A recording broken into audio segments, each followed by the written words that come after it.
Miami Gardens. 3 days after suffering a season-ending dislocation of his left knee, Tyreek Hill made an emotional return to the Dolphins facility to address his teammates and help steady a locker room suddenly facing a new reality. Hill, who was hospitalized following Monday night's win over the New York Jets, walked into Friday's team meeting and spoke directly to the players, Dolphins coach Mike McDaniel confirmed. The visit was brief, but purposeful. A veteran leader checking in and reinforcing the message that the team's identity won't change despite a major loss. Tyreek was in the building today, McDaniel said. He came into the team meeting and made sure that the guys were continuing to stay motivated to have complementary football with 11 players playing as one in 3 phases over the course of the game. Losing Hill is a seismic blow for Miami.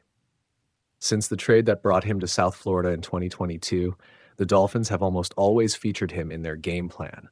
Miami had only once played without Hill during his tenure, a 30-0 win over the Jets in 2023.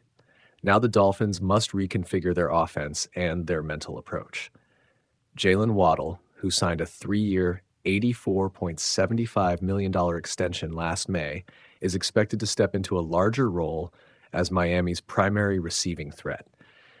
Waddle pushed back on the number 1 label during a Thursday appearance, calling that designation more of a media talking point than a practical distinction for the coaching staff.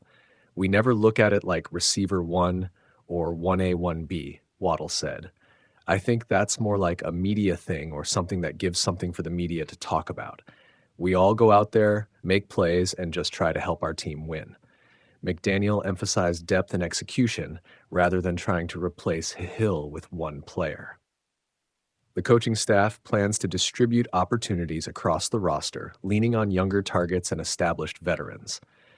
6th-round pick Malik Washington is poised for an increased role, and tight end Darren Waller, who caught 2 touchdown passes in his debut last week, will see his snaps grow gradually after earning the coach's trust. "I think we have a lot of capable football players that I'm very confident in," McDaniel said. When you lose players of that magnitude, it's never done with one human being. It's the execution of the overall group at all positions that make up the difference.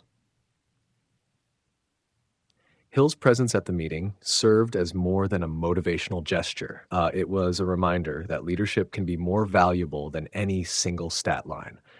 Facing the Carolina Panthers this week, the Dolphins will try to answer how well their depth, coaching adjustments, and remaining playmakers can fill a void that was, until now, central to Miami's offense. "Where there's adversity, there's opportunity," McDaniel said. "That's kind of our speed."